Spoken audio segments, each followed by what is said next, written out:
A brand is a membership card. It means that we belong to the global club in the race against mortality, in the race against time that tries to stop our death, which is napping in our heat. Brands do not nourish society. Brands do not nourish us. We do nourish brand. We think that the future is a place where scientific and technological evolution combined with branding and marketing will give rise to a guilt-free, trouble-free, pain-free, shining, sterilized virtual world. I saw some picture of that here.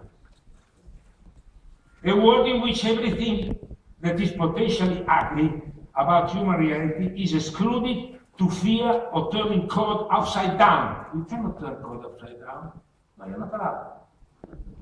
Non sei ti presenti questa provocation. What the hell is that?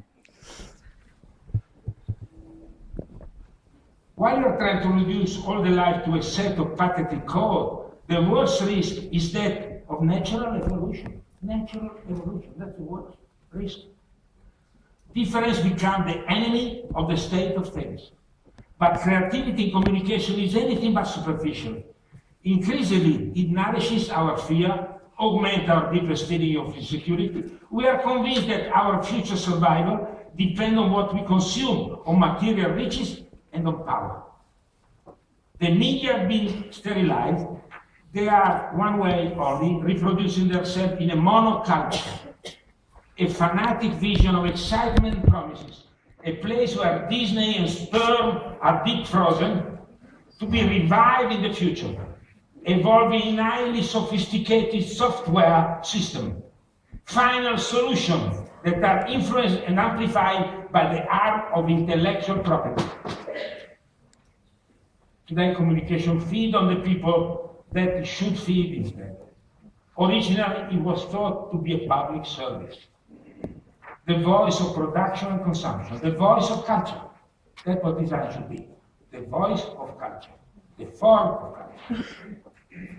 But now it has degenerated, becoming an instrument of economic manipulation. We don't design for that, we design for marketing. Intellectual, creative people and artists who produce communication, who produce design, are in the front line in this army of collaborationists. Artists should have the power finally to free themselves from their fear. Not to be afraid of your insecurity. Be proud of it. Those managers, they are all very secure of their mediocrity. The future needs to allow the artists real power and responsibility in the world of communication. Creative people should break those bonds and destroy those codes and help encourage free thought. It has never been in the marketing interest that we artists and consumers should be able to think. Because anyone who thinks can be creative, and creativity is always and has to be subversive. It's about time to revolutionize this situation. We need creativity in communication. There have been, and there are still, instances where expressionists had the courage to risk being different. I saw this morning this girl in the Middle East. Communication that take risk and dare to go beyond profit and the requirement of the client. Creativity has to be subversive, always, unless it encounters an intelligent pattern or an institution. It is destined to remain outside pre-established plan and bureaucratic authorization. To be creative means to have no security. It means to be the contrary of what every pre-established system wants you to do. To be creative means to try to do something that has never been done before. To build out of nothing something that can have an enormous value.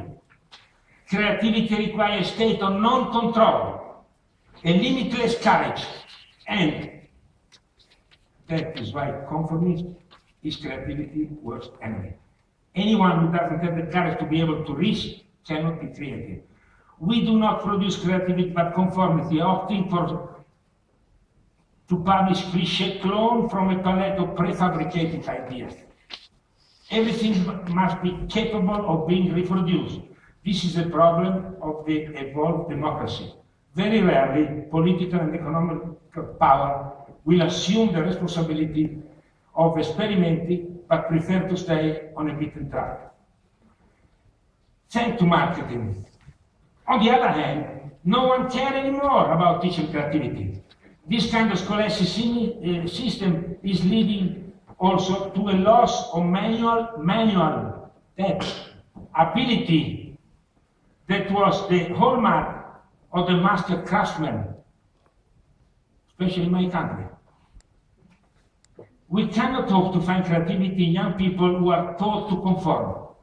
Yet without creativity, there would be nothing to spark enterprise. There would be no industry and therefore no economy.